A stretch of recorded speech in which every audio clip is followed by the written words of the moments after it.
what happens in the locker room should stay there. But some people love drama.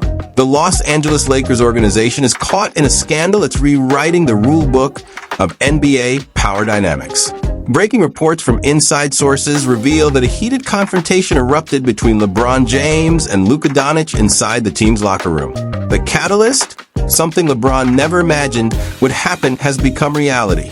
Luka Doncic didn't gradually climb the ladder in Los Angeles. He seized control of the franchise hierarchy the moment he arrived. From day one, the entire organization restructured itself around the young superstar. In a stunning shift, LeBron James, who commanded absolute authority over this franchise for 6 consecutive years, suddenly lost his position as the primary voice in team decisions. That power now belongs to Luka. The defining moment that exposed this seismic shift to the public occurred immediately following a recent game.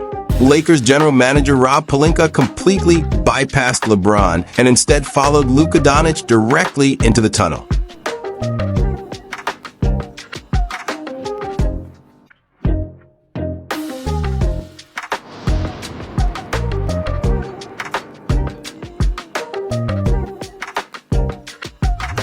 Observers caught the unmistakable look of disbelief painted across LeBron's expression.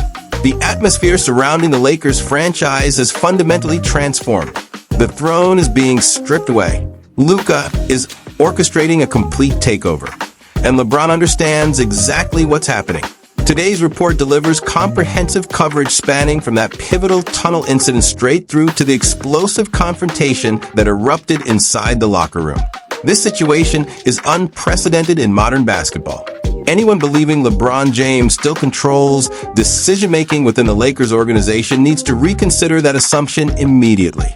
Every observable indicator, from team dynamics to front office behavior, now revolves exclusively around Luka Doncic.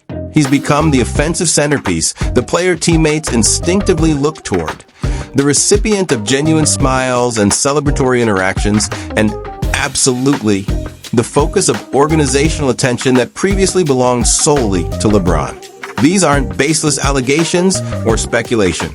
The evidence appears in every game, reflected clearly in performance statistics.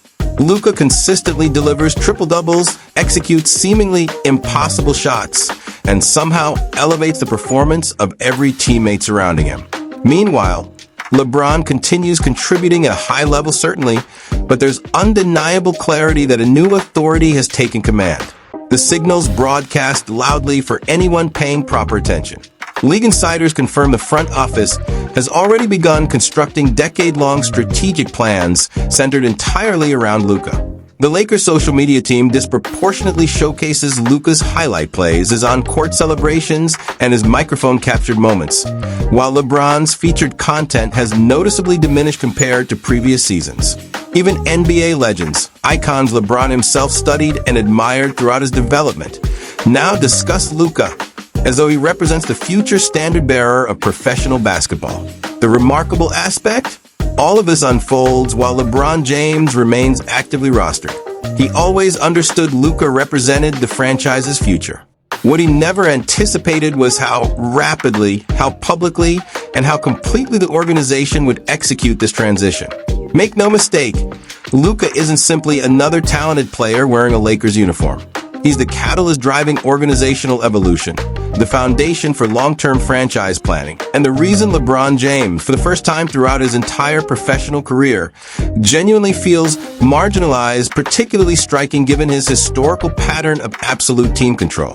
That mentality drove his controversial departure from Cleveland back in 2010. The situation escalates dramatically once we examine the trade details, the strategic timing, and LeBron's response upon realizing the throne had been transferred from him directly to Luka. When breaking news confirmed that Luka Doncic would join the Los Angeles Lakers through a blockbuster exchange involving Anthony Davis plus additional assets, the entire basketball world entered collective shock. Come down, you're dropping stuff. What's the big deal about? No. Don't say. This transaction transcended typical player movement. This represented the category of franchise-altering blockbuster that defies prediction. A reigning all-star, all-NBA caliber guard operating at his absolute prime. relocated from the Dallas Mavericks straight to Los Angeles. Trades of this magnitude rarely materialize. Immediately following official trade confirmation, reactions erupted with theatrical intensity. Fans, professional analysts, and retired players collectively lost composure. Multiple voices declared it the most stunning trade executed in recent NBA memory.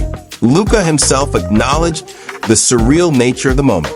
He described receiving the news as feeling completely unreal, comparable to an elaborate practical joke. His visible emotional state appeared genuinely shaken, understandably so considering he'd invested his entire professional career building legacy in Dallas. Suddenly, without warning, he became Lakers property. Lakers fans embraced his arrival with overwhelming enthusiasm.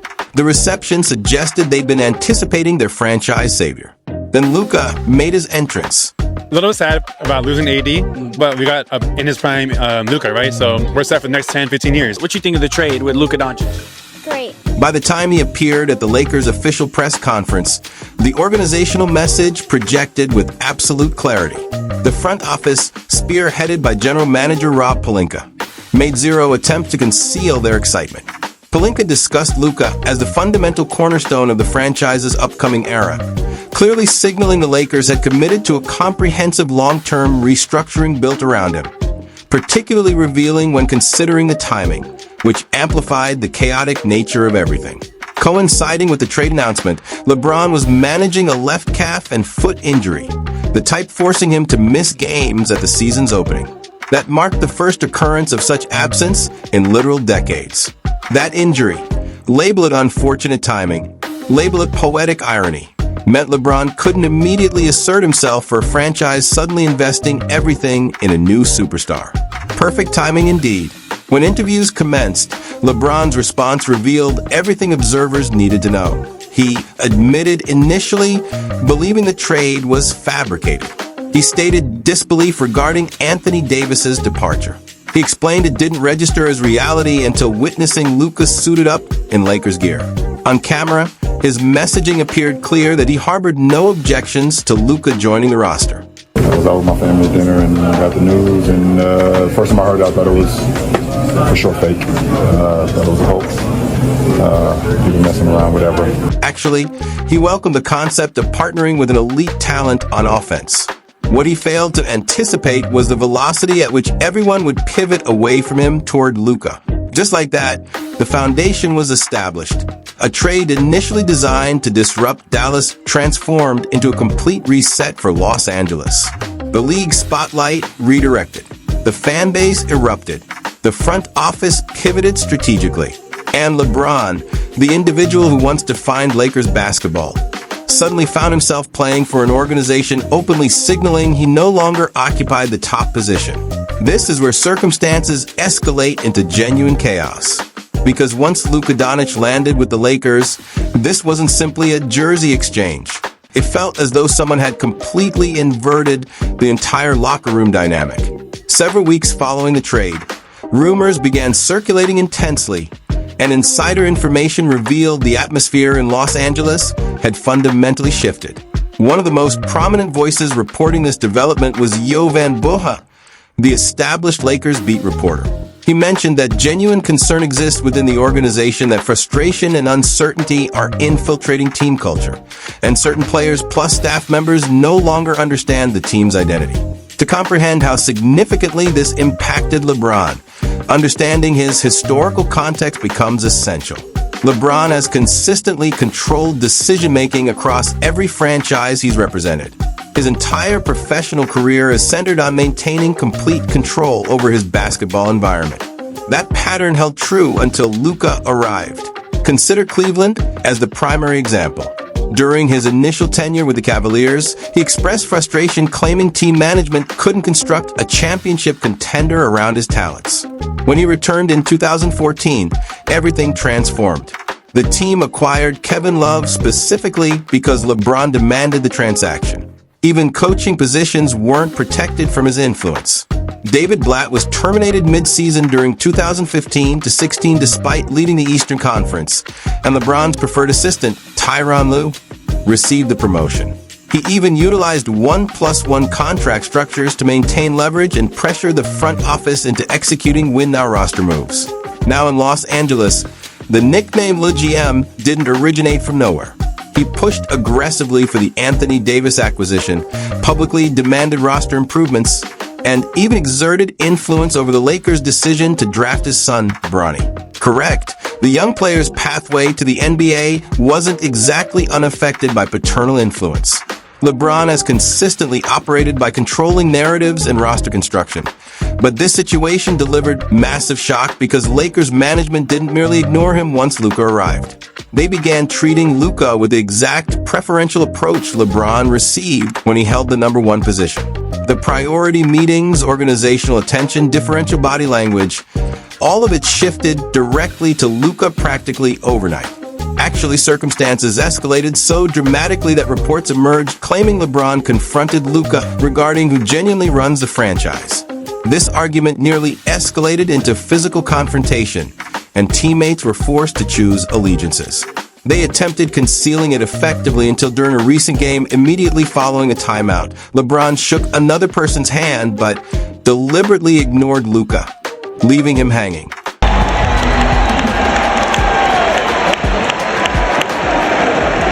This wasn't standard locker room initiation protocol. This was a textbook power structure upheaval. LeBron has spent decades positioned at or near the absolute summit. He's accustomed to steering franchises, calling offensive plays, and serving as the unquestioned leader. But now there's someone capable of naturally challenging that position. Not because Luka is attempting to usurp power, but because his talent level simply warrants it. The younger talent, the fan attention, the media praise, all of it systematically chips away at the aura LeBron has spent decades constructing. Inside those organizational walls, people are asking direct questions. Is this still LeBron's team, or is Luka quietly executing a takeover? This isn't merely insider speculation and rumors. It's a gradual power shift unfolding in real time. And in a league where team dynamics matter equally to statistical production, the cracks are becoming visible. If the trade alone seemed significant, this organizational switch is about to prove exponentially bigger. Trust this assessment. Once you observe how Luka's teammates and even legendary NBA figures discuss him with genuine awe and respect, you'll recognize the tension between LeBron and Luka is approaching a boiling point in ways that will intensify NBA drama beyond anything witnessed in recent years.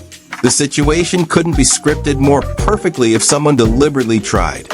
Since Luka Doncic's arrival, everyone from current teammates to old-school legends appears to be leaning toward Luka's corner. Take Austin Reeves as the starting example. Following a significant victory, he mentioned how he typically doesn't shower Luka with excessive compliments, but he genuinely believes Luka ranks among the absolute best players in the league. He expanded further, even praising Luka's leadership qualities and capacity to elevate teammates' performance. Reeves essentially stated, Luka is the player we rally behind. He wants to go out there and win. So when you put a guy like that on your team, and obviously everybody knows how skilled he is and, the way he makes the game, easy for everybody else. That's not the complete picture. Once word spread regarding Luka's arrival, even NBA legends began expressing enthusiasm about him. Allen Iverson, renowned for delivering brutally honest assessments, didn't hold back his opinion. On a podcast appearance, he delivered this statement. Who in the league reminds you of yourself? Everybody say Ja. What the hell is wrong with Luka? Trust this assessment. That probably represents the highest compliment any player could receive from Iverson. Kevin Durant also recently commented that Luka joining the Lakers effectively provides LeBron an opportunity for 3 additional years in the league. What does Luka do for Bron? What? Man, look, Bron, this brought Bron 3 years. You know what Bron can do? This is what Bron wanted AD to do. Right. Go ahead, big fella. Hey. Go ahead. Hey. This shit Luka about to do is about to be impactful. What Kevin was highlighting is subtle yet brutal. Even with all the tension, the power struggle, and the interpersonal conflict, Luka's presence is actively shaping LeBron's career trajectory and ultimate legacy. People are aligning with Luka because he didn't just win emotional support. He brought tangible value to the Lakers organization and began rewriting the scoreboard. transforming every game into a declaration that the franchise's future now belongs to him. The statistics tell an unmistakable story. Before Luka landed in Los Angeles, the Lakers' offense functioned adequately, but nothing approaching this level. Following the trade, everything shifted dramatically. According to tracking data, the Lakers' three-point attempt frequency surged from 34.3 to 42.3 per 100 possessions. That's a massive jump from near the bottom of league rankings to top 3 in three-point volume. That single change forces defensive schemes to extend outward, which plays directly into Luka's strategic strengths because defenses begin abandoning the paint, spacing expands, and suddenly shooters and role players receive superior scoring opportunities. That's not coincidental luck. That's a system being fundamentally redesigned around Luka's capabilities. It's no accident the Lakers' offensive rating shot up to 116.1 with him on the floor. He pulled the Lakers' offensive rating upward, and now they rank top 7 league-wide. And that covers team performance. What about his individual statistics? In his very first game competing against his former team, the Dallas Mavericks, just weeks after the blockbuster trade, Luka posted 19 points, 15 rebounds, and 12 assists to earn his first triple-double as a Laker. That marked the 81st triple-double of his career. Imagine being Mavericks management at that moment and realizing what asset you surrendered. Over his initial stretch as a Laker, he's been averaging roughly 27 to 28 points, 8.2 rebounds, 7.5 to 8 assists per game, even while adjusting to a new system and new teammates. Those numbers aren't simply good for the Lakers. They've been transformative for the franchise. And because Luka commands attention and respect, teammates like Austin Reeves and Jackson Hayes are actually improving their on-court performance. According to the same analysis, pick-and-roll efficiency with Luka running it jumped from approximately 0.92 to 1.18 points per possession after February 2025. That means players who appeared ordinary last season now have space to showcase their abilities because defenses can't collapse the paint like they previously could. That's a direct ripple effect of having a playmaker like Luka leading the offense. So instead of slow, clunky offensive sets or LeBron's predictable isolation style, the Lakers now feature superior spacing, execution, and pace. That was a major shift that forced the front office and coaching staff to lean into a Luka-first offensive identity. As one insider stated, this trade was less about swapping players and more about completely flipping the entire operating system. Let's be realistic. The Lakers couldn't base their future around a 41-year-old player whose peak years exist in the past. With Luka's youthful energy, elite output, and the way he's dragging offensive ratings upward, management identified a clear pathway forward. This provides the Lakers not just short-term scoring, but a multi-year strategic plan. Luka is only 26 years old. He's still hungry for success. He's still improving and still has developmental room to grow with a franchise constructed around him. So it's completely understandable why they quickly needed to shift organizational focus. If the trade was merely about adding Luka to the roster, people would simply call it ambitious.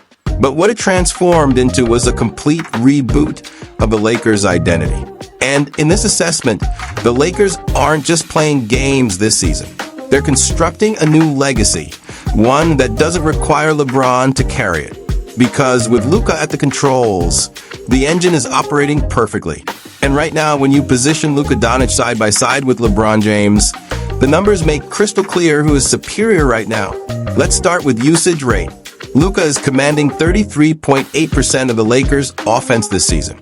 That means roughly 1 in every 3 offensive plays involves him.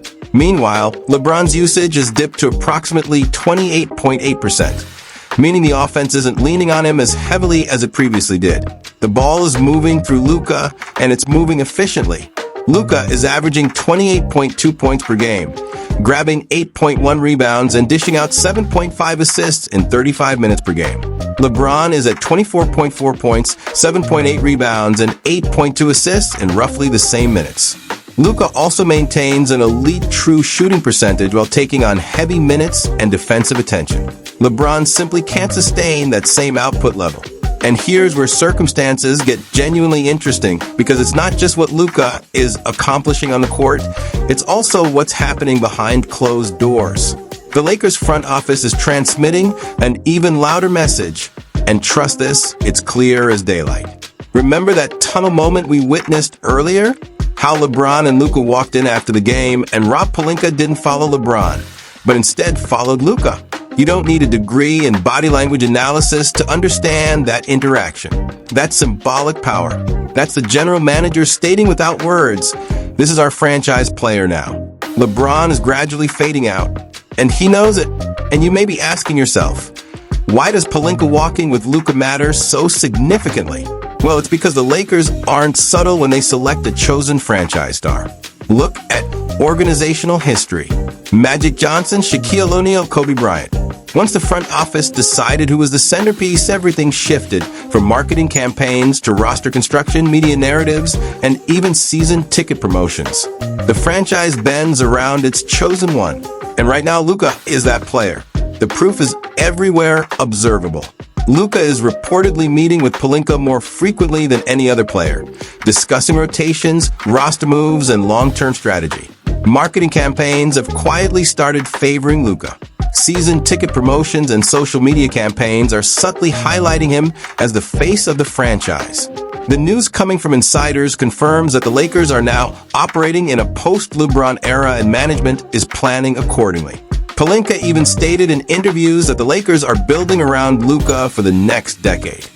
I can't think of a more amazing starting point to build a roster for the next decade. And so what exactly did LeBron expect? That he'd maintain the number one position indefinitely? That the franchise would keep granting him the upper hand over everyone else? But here's the part where the tension is starting to reach critical mass. Because after the front office signaled who they're focusing on, LeBron appears to be quietly, perhaps desperately trying to reclaim control. Some nights it feels like he's fighting for the old throne. On certain nights, LeBron seizes the ball and forces the offense through himself. Plays that should flow through Luka, the team's new leader, are stopped in their tracks. Even in interviews, LeBron has dropped subtle hints about experience and knowing how to lead, taking indirect shots at Luka. Even though we all recognize how performative LeBron's leadership style has become. The phrase I've sort of landed on, he's a front runner. When he thinks the team is good and has a legit shot at winning a championship, he can do that leadership, and he's really in, like 2019. When he doesn't, that's when you see the passive-aggressive stuff, not showing up. And what's worse is the media and fellow NBA players are not making circumstances easy for LeBron either. Immediately following Luka's trade, sports shows, NBA analysts, and even fellow players started flipping the narrative. The conversation wasn't, can the Lakers make it work anymore? It transformed into, is Luka now the new face of the league? And I think you're going to see a real separation on most nights with Luka and LeBron. I think Luka is going to play like the best player in the league. In fact, to quote Paul Pierce directly, they're going to let LeBron groom Luka to become the face of the league with the Lakers. On ESPN's post-trade breakdown show, one analyst called the swap the wildest move we've witnessed in years. Bigger than even the Big Three era. Yes, the same Big Three that LeBron was a part of. Already, debates are erupting on air about what this means for LeBron's legacy. Some pundits ask if the Lakers are simply using him as a bridge, a temporary veteran anchor until Luka takes over fully. And social media has gone absolutely wild, as well, with memes of Luka carrying LeBron on his back and even chants centered around Luka and his name. Even on television interviews, veterans and analysts discuss the future more than LeBron's past achievements. They discuss Luka's global appeal, merchandise sales, ticket demand, and how having a young star like him affects the Lakers' long-term brand. But LeBron barely gets mentioned. The headline now is Luka, not LeBron. And here's where everything gets even messier. Because the media hype didn't just impact the players, it also hit the fan base like a grenade. Lakers Nation is essentially turning on LeBron. And you can witness it everywhere, from comment sections to people arguing outside the arena like it's a family court proceeding. You got the younger fans, especially the Gen Z demographic, who are fully committed to Luka. They're the ones posting clips, creating edits, breaking down plays, and calling him the future of Los Angeles basketball. They love the way he plays, the step backs, the insane passes, the aura, and the fact that he's 26 and already performing at that level. To them, Luka isn't just a player. He's the definition of the next era. He's the reason they're purchasing tickets again. And what is more surprising is that even a large portion of older fans, the ride-or-die Kobe, Jordan, and Showtime era fans, they're sliding over to Luka too. Luka is a reminder of how skilled and intense NBA players used to be. And because they've witnessed this pattern before, they know what the future of the franchise is supposed to feel like. They watched the torch pass from Magic to Kobe, from Kobe to nobody for a long time. And now Luka shows up, and suddenly everything has that energy again. And that shift is dangerous for LeBron because once the fans select their new favorite, the organization usually follows. Kobe had that army, Magic had that army, Shaq had that army, and now Luka is gradually building the same thing, a fan base that's all in on him based on genuine belief. So when you combine the media frenzy, the front office signals, and now the fans literally choosing sides in real time, you can see exactly why LeBron is feeling threatened. Because he's not just fighting Luka on the court, he's fighting the entire city. And that's a battle he cannot win. So now the real question, the part nobody on television wants to say out loud, but every fan is already debating. Is this the end for LeBron? Or has Luka already taken the throne simply by being better, younger, and more explosive? Is the franchise already operating in a post-LeBron era? Because everything from the marketing pushes to the lineup decisions to the way players discuss the future feels like the Lakers are already pivoting. Here's the truth the league can't ignore. Luka is the future. LeBron is the past. And Los Angeles is choosing who to follow next. So the question is, whose side are you on?